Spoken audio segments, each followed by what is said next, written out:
Gênesis 1, versículo 1.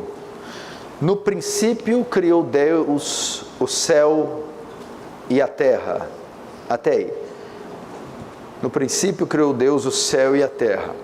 Pedi para ele arrumar, ainda que está meio ruim aqui. Eu não sei identificar como está, mas está ruim.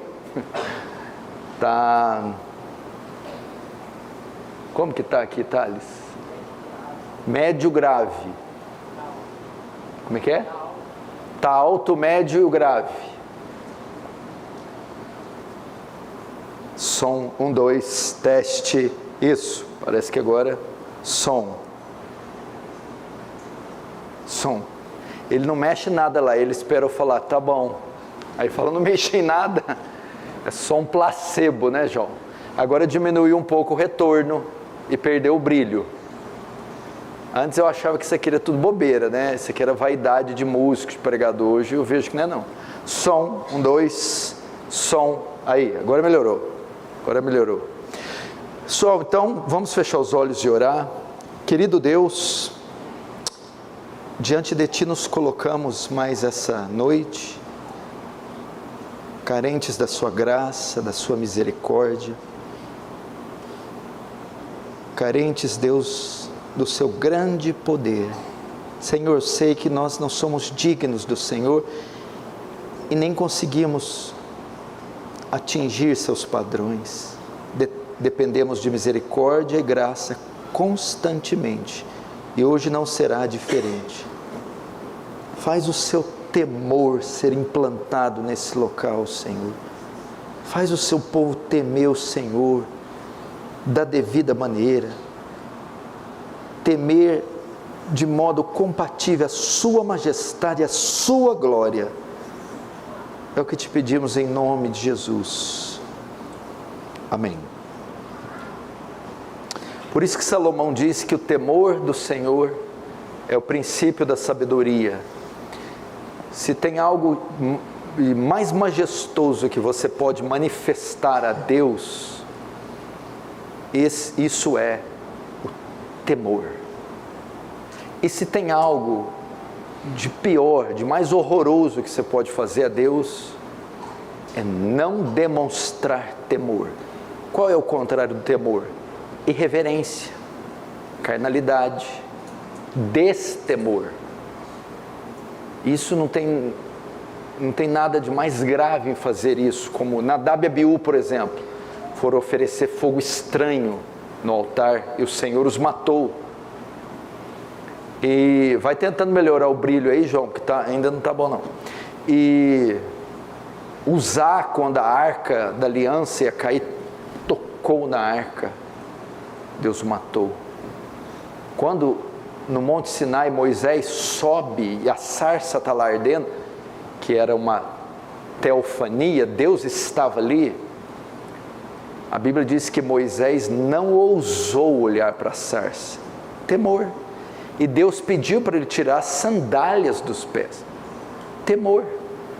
Quando Jesus vai chamar Pedro, ele sobe no barco, Pedro está ali na praia e fala a Pedro. Pedro vira o rosto e diz: tem misericórdia de mim, Senhor, pecador. Pedro é tomado de assombro, de temor. Então, não tem nada mais elevado que você possa fazer, expressar a Deus. Temor. Palavras, o jeito que você se veste, como você lida com a Bíblia, com o culto, sua postura. Temor. Então não seja o contrário de uma pessoa temente, não seja um escarnecedor, mas tema a Deus. Quero falar hoje um pouco sobre... vamos também falar, no último culto, tiveram muitas pessoas levantando e andando durante o culto, talvez pessoas recém-chegadas, pessoas de outras igrejas, que é muito costume, baderna, celular, distração, mas o culto, principalmente no momento da pregação, deve-se ter total reverência. Então, na hora de banheiro, beber água, essas coisas todas, você faz no final, ou vai para a praça, para o shopping, que é local para isso. No santo culto a Deus, com exceção de quem tem problema, aí quem tem problema se sente no fundo, que aí você pode ir ao banheiro, nós devemos ter o máximo então de respeito e reverência. Irmãos, eu quero falar algo para vocês aqui sobre a existência de Deus. A existência de Deus. Deus existe? Como sabemos que Deus existe? Se Ele existe. Se Deus existe, podemos provar a existência de Deus? Eu acredito que para nós isso não seja um problema. Para os cristãos, que, claro que um dos pilares da nossa fé se baseia no princípio da existência de Deus. A maioria de nós não vai ter dificuldade em acreditar em Deus, ainda que não tenhamos visto, porque nós acreditamos por fé e por outras evidências, obviamente. Agora então, por que falar da existência de Deus para um povo que já acredita que Deus existe? Bom, você pode usar isso para evangelizar pessoas que não acreditam na existência de Deus, se bem que isso é uma bobagem, mas não só isso.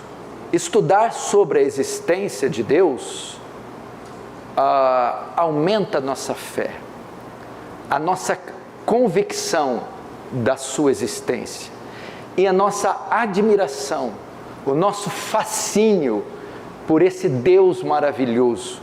Isso tem consequências práticas, claro, isso mexe na nossa fé, uma fé minguada, uma fé murcha, é reavivada quando falamos de Deus, ou do ser de Deus e da existência de Deus.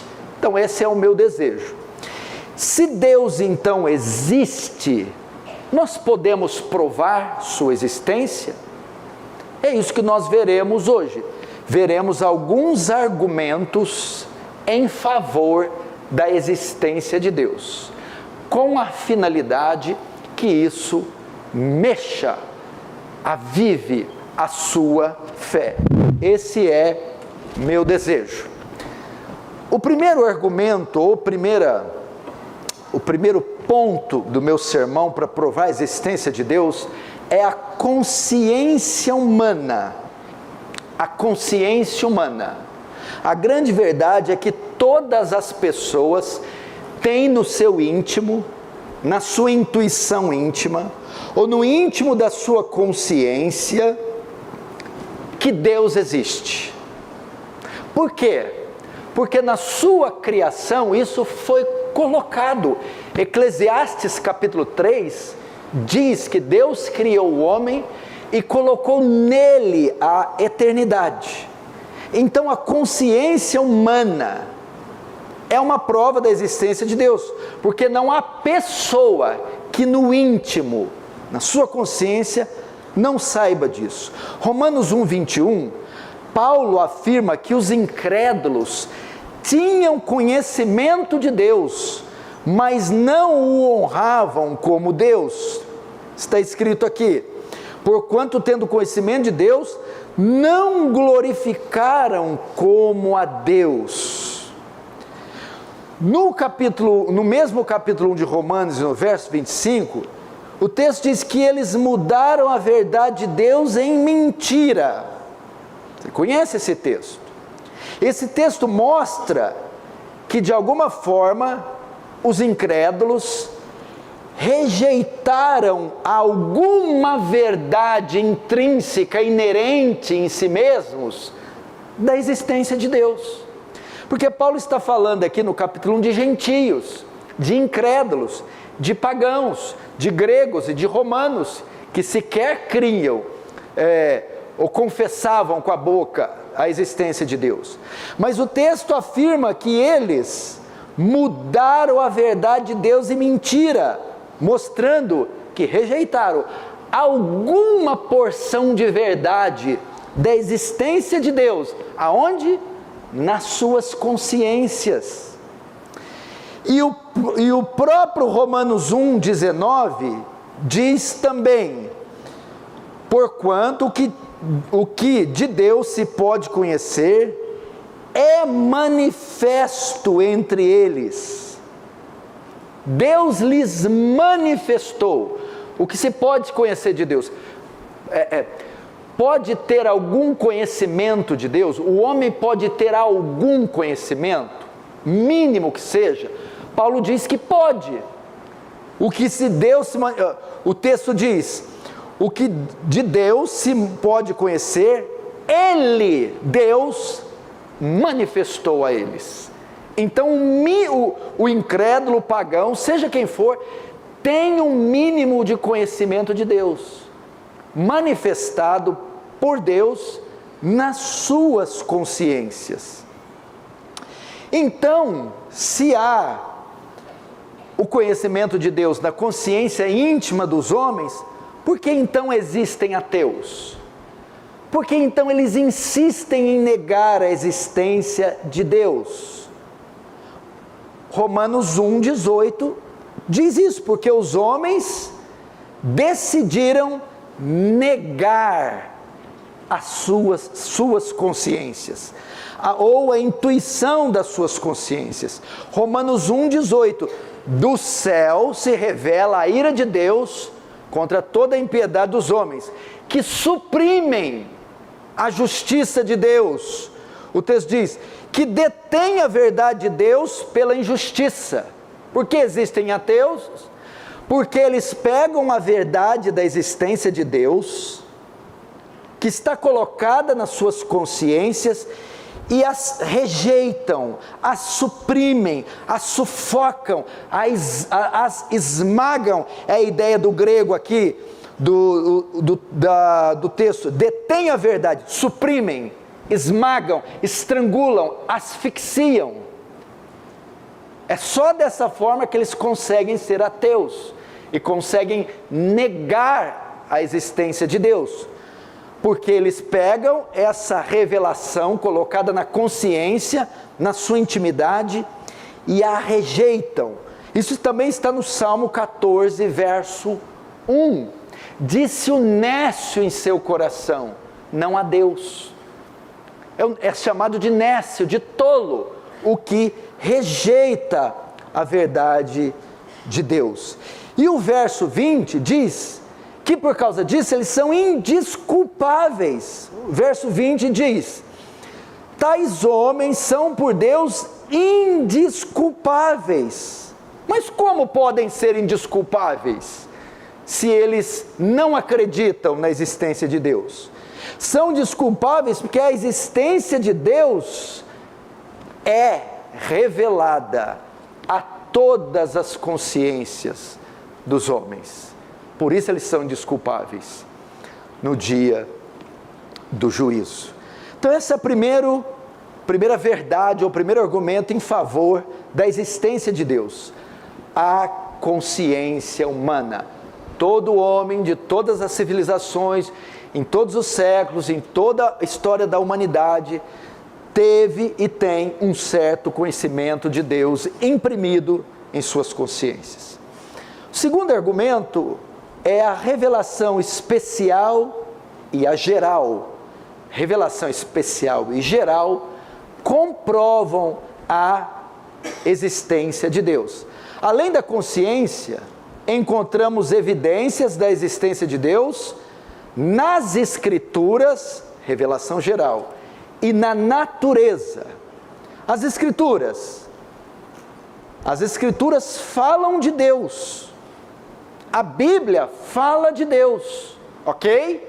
Então a Escritura deve ser um testemunho da existência de Deus.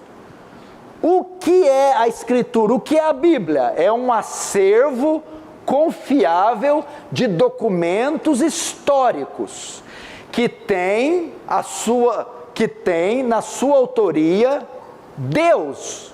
Sua autoria é divina.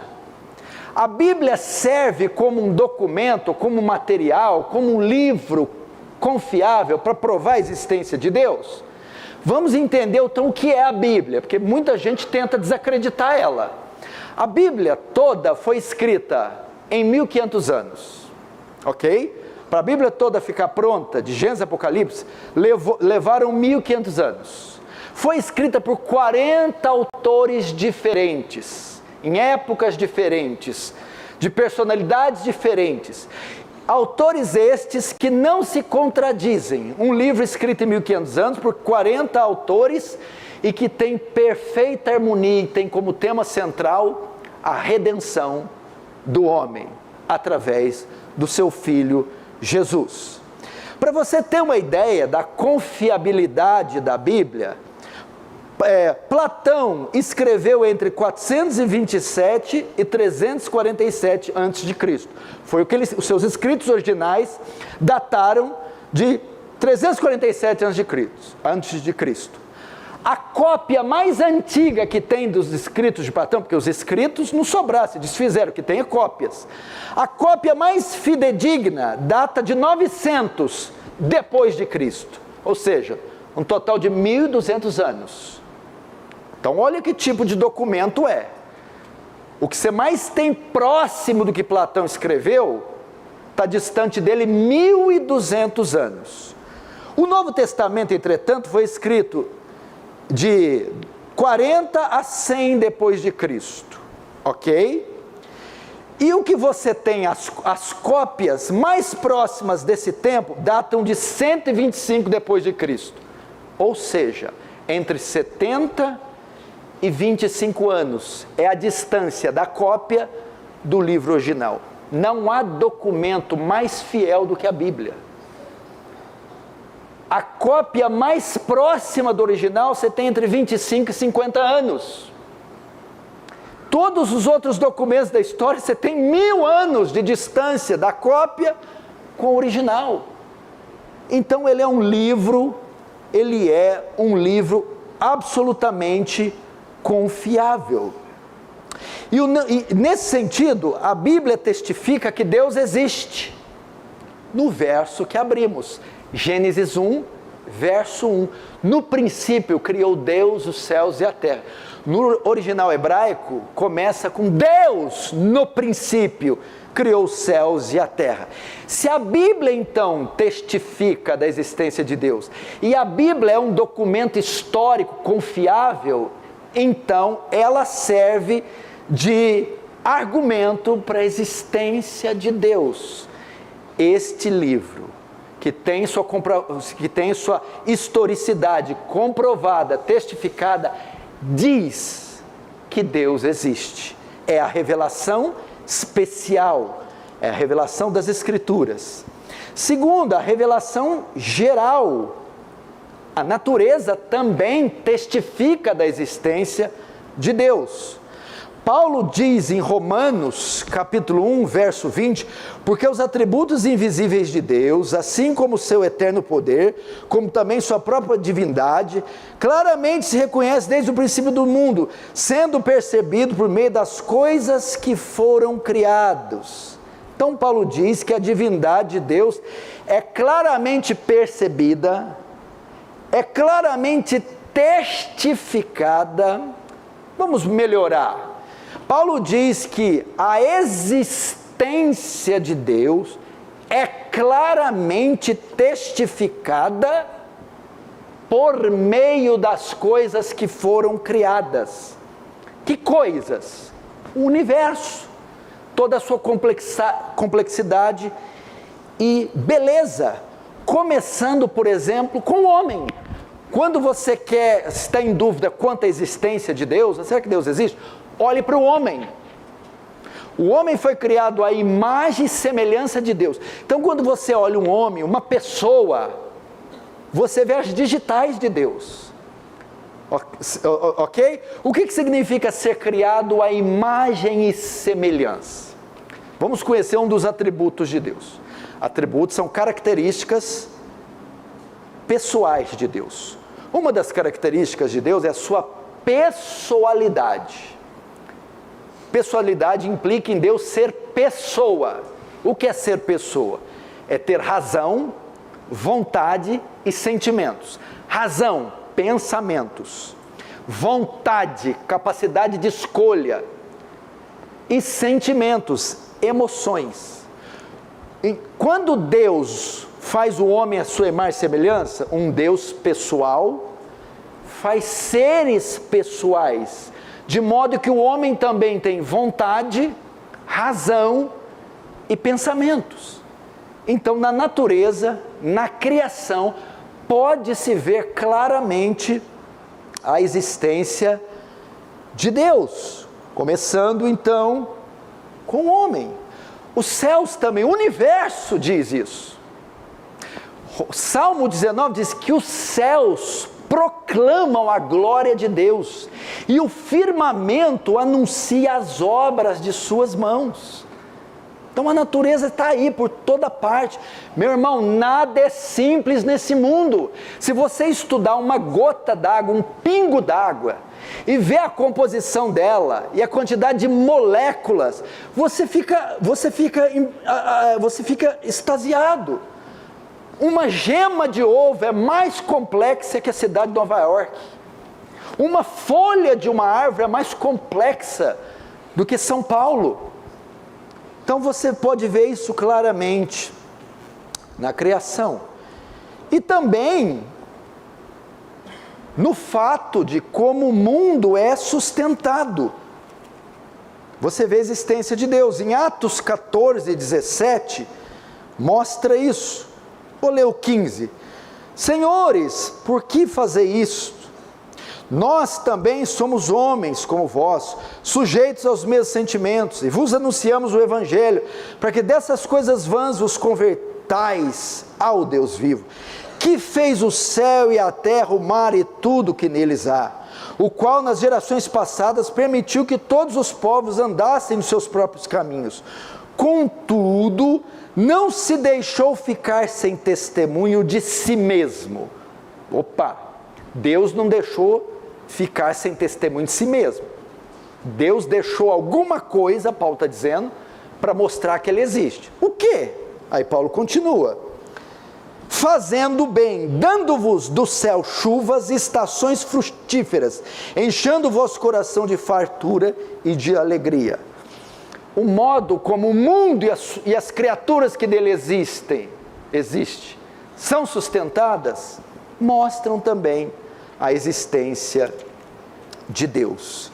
Então temos aqui a consciência humana, revelação geral, as Escrituras, revelação especial às Escrituras, revelação geral à natureza, e nós também temos aqui as provas filosóficas da existência de Deus.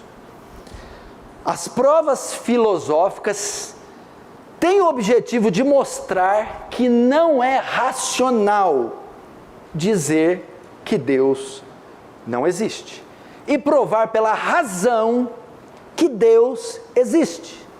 Essas provas filosóficas da existência de Deus podem ser resumidas em 4 argumentos: o argumento cosmológico, o argumento teleológico, o argumento ontológico e o argumento moral. Vamos para o primeiro. O argumento cosmológico considera o fato de que tudo que existe no universo teve uma causa. E a causa que causou o universo não pode ser causada. Muitos, para tentarem refutar a existência de Deus, ensinaram que o universo é infinito e eterno. Ok? Que é infinito e eterno. Entretanto, a ciência a matemática, a física, já comprovaram que o universo teve um início e ainda está em expansão. Se o universo teve um início, ele teve uma causa. E essa causa não pode ser causada. Essa causa precisa ser atemporal, imaterial, espiritual, onipotente. Logo, o argumento cosmológico ensina: se tudo que existe, existe por uma fonte primária, se tudo que existe teve uma causa, essa causa não causada só pode ser Deus. A pergunta mais profunda da filosofia é: por que existe algo em vez de nada? Por que existe algo em vez de nada? Porque Deus criou, causou algo em vez de nada. Isso também refuta a teoria do Big Bang, que tudo veio a partir dessa explosão, que foi obra do acaso. Veja só, como é estranho provar a teoria do Big Bang. Algo, primeiro, agiu antes de existir. Houve a explosão, não houve? E aí começou a origem de todas as coisas. Mas veja só, como que do nada poderia produzir alguma coisa? Nada vezes nada, vocês que estão na escola, nada vezes nada é igual? Nada. Do nada, nada vem. Então não há como algo agir antes de existir. Para algo agir, teria que sempre existir Deus. Chegamos em Deus. Do nada, nada vem. Então esse argumento mostra que existe um Deus, porque tudo tem uma origem, tudo tem uma causa, e só pode ser Deus. O segundo argumento é o argumento teleológico. Esse argumento é muito interessante.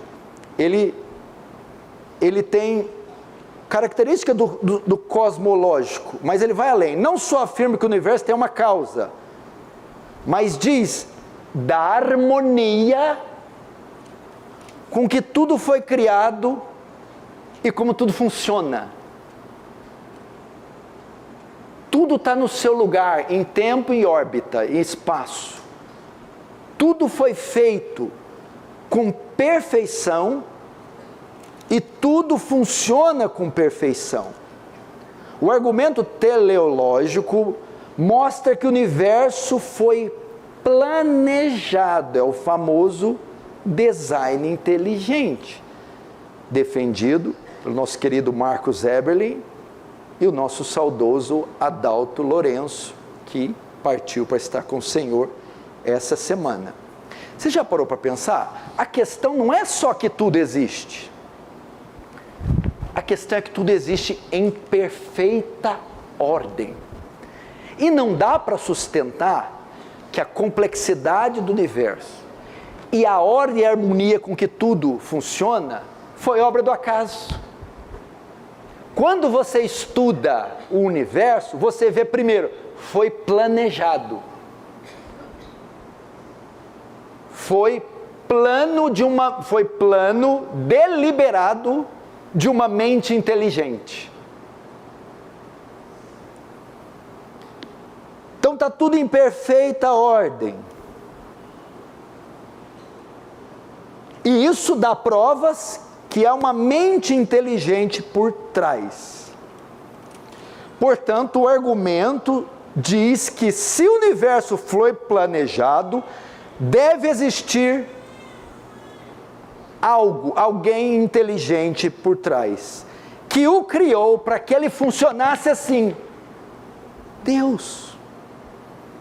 Quer ver? Vamos dar alguns dados para saber se é obra do acaso ou se é produto de uma mente engenhosa. Você conhece a rotação? É o movimento que a Terra faz em torno do seu próprio eixo. Vai achar que está tudo aí, Sol, estrela, atmosfera, a distância da Lua e do Sol, se isso aí está tudo por acaso, ou se tudo isso foi planejado. Então a rotação, que é o movimento que a Terra faz em torno do próprio eixo, ela demora 24 horas, ok? Se o movimento de rotação da Terra fosse diminuído em 1/10, os dias seriam 10 vezes mais longos, e as noites seriam 10 vezes mais longas. Por essa razão, se o movimento de rotação fosse diminuído 1/10, toda a vegetação seria consumida pelo calor do Sol, com dias 10 vezes mais longos. E o que sobrasse, morreria pelo frio de uma noite 10 vezes mais longa. E aí? Foi planejado? Foi uma mente que causou e colocou isso aí? Ou não? A distância que o Sol tem da Terra, você sabe? 149 milhões de quilômetros é a distância do Sol da Terra para produzir calor e luz necessária para ter vida animal e vegetal na Terra. Se a Terra tivesse a mesma distância do Sol que tem Mercúrio, toda a vida animal e vegetal seria torrada aqui. E se tivesse a mesma distância que tem Marte do Sol, toda a vida animal e vegetal seria congelada. A Terra está aqui onde está por acaso? Ou foi alguém que planejou com exímia perfeição? A distância da Terra, da Lua da Terra, é de 300 mil quilômetros. Se essa distância fosse a metade, as marés cobririam parte da Terra 2 vezes por dia, matando milhares e milhões de vidas. Quem colocou a distância com perfeição para controlar as marés? O diâmetro da Terra é de 127 mil quilômetros, ok? O diâmetro da Terra. A Terra de uma ponta na outra dá 127 mil quilômetros de diâmetro. Se esse diâmetro fosse o dobro, a pressão atmosférica seria tão intensa na Terra que mataria toda a vida animal. Quem fez a Terra com o diâmetro perfeito? Ou com diâmetro para ter uma atmosfera adequada aqui? É o argumento teleológico. As coisas não estão aqui como estão. Foi projeto deliberado de uma mente engenhosa e inteligente. Deus. Então, quando você olha tudo, e como tudo funciona, você, então, faz igual Paulo. Ó, profundidade das riquezas, tanto do conhecimento de Deus, quem conheceu a mente do Senhor, e vai. Agora o argumento ontológico.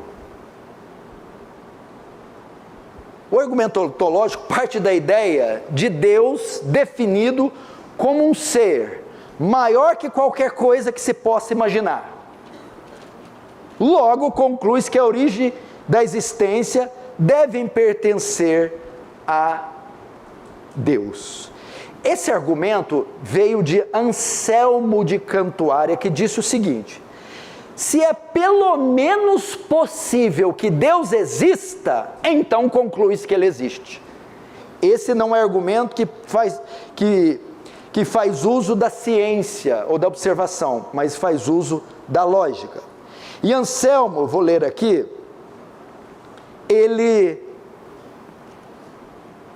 o argumento dele pode ser dividido em 6 partes. Vou ler de novo. Interessante, né? Se é pelo menos possível que Deus exista, então conclui-se logicamente que Ele existe. E ele divide o argumento assim: é possível que um ser de grandeza máxima exista. Segundo, se é possível que um ser de grandeza máxima exista, então um ser de grandeza máxima existe em algum mundo possível. Se um ser de grandeza máxima existe em algum mundo possível, então ele existe em todos os mundos possíveis. Se um ser de grandeza máxima existe em todos os mundos possíveis, então ele existe no mundo real. Se um ser de grandeza máxima existe no mundo real, então um ser de grandeza máxima existe. Portanto, sexto, um ser de grandeza máxima existe. Esse é o argumento de Anselmo. Deus pode ser definido como ser de grandeza máxima. E se algo fosse de maior grandeza que Deus, aquilo seria Deus. E para ter grandeza máxima e ser de grandeza máxima, teria que ser onipotente, onisciente, onipresente e moralmente perfeito. Logo conclui-se que Deus existe. O povo que gosta de filosofia ainda está gostando, né? Outros estão assim, o que esse homem está falando? Mas veja só, e por fim temos o argumento moral, defendido por muita gente da ala cristã. O argumento moral parte do senso humano, de certo e errado, e da necessidade de justiça, e raciocina que deve necessariamente, em razão do senso moral, existir um Deus que seja a fonte do certo e do errado.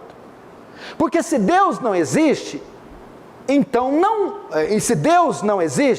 então valores morais objetivos também não podem existir, não há razão para existir.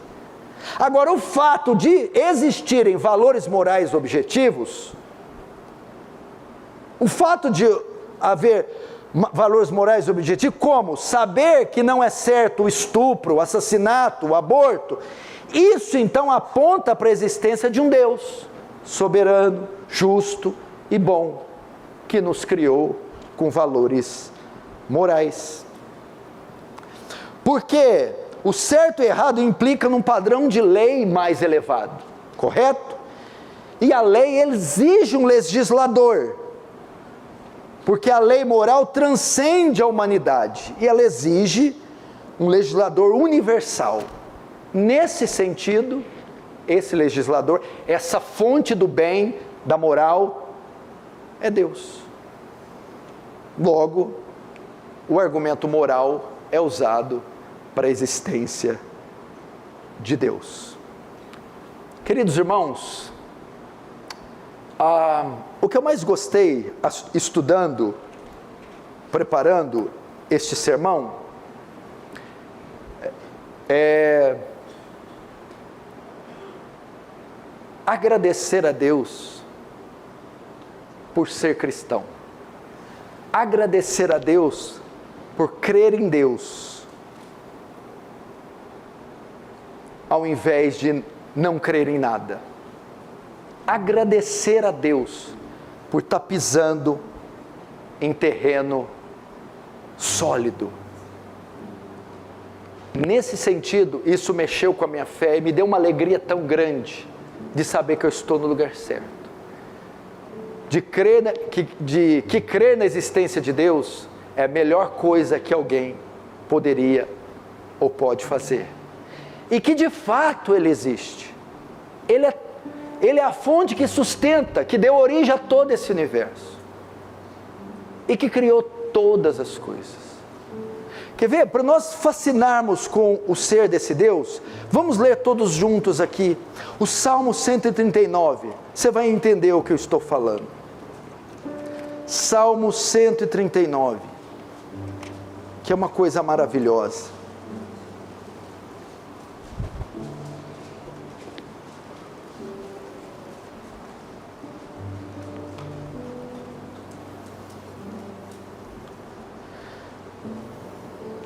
Se você está com a revista atualizada, vamos ler todos juntos.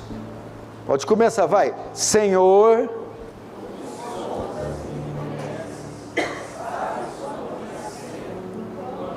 mais forte. De onde penetram os meus pensamentos, esquadrinhas o meu andar e o meu pecar, e conheces todos os meus caminhos. Ainda a palavra não chegou ainda, e tu, Senhor, já conheces todos. 5.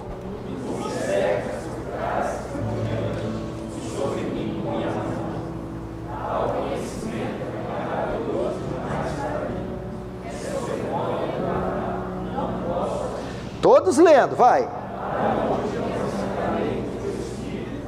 Para onde fugiria da tua Isso.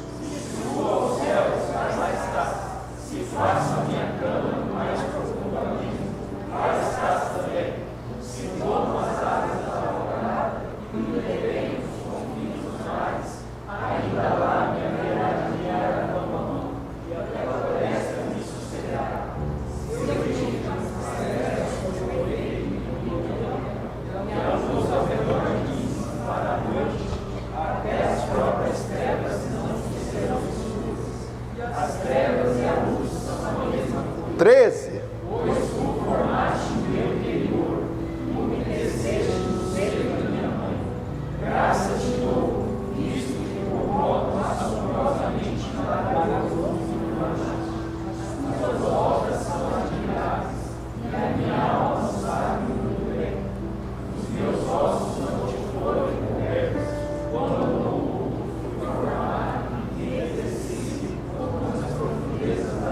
Dezesseis.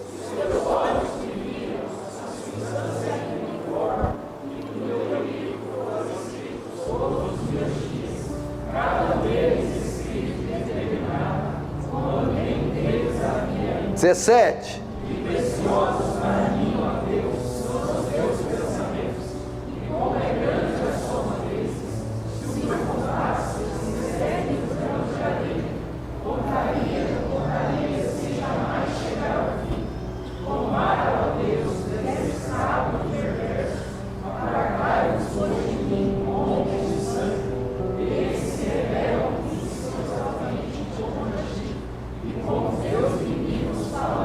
Vinte e um.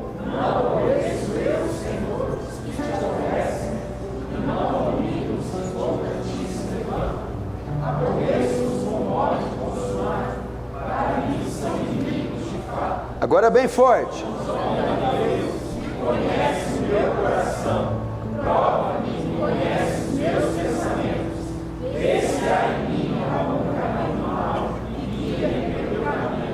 Glória a Deus. Esse é o Deus que nós servimos. Não só existe, mas onipotente, onisciente, onipresente, transcendente, eterno, infinito, santo, justo. Esse é o nosso Deus. Vamos orar agora, feche os olhos. Vamos agradecer a Deus pelo conhecimento dEle, pelas provas irrefutáveis da sua existência, pelas maravilhas do seu poder e por ter se revelado a nós.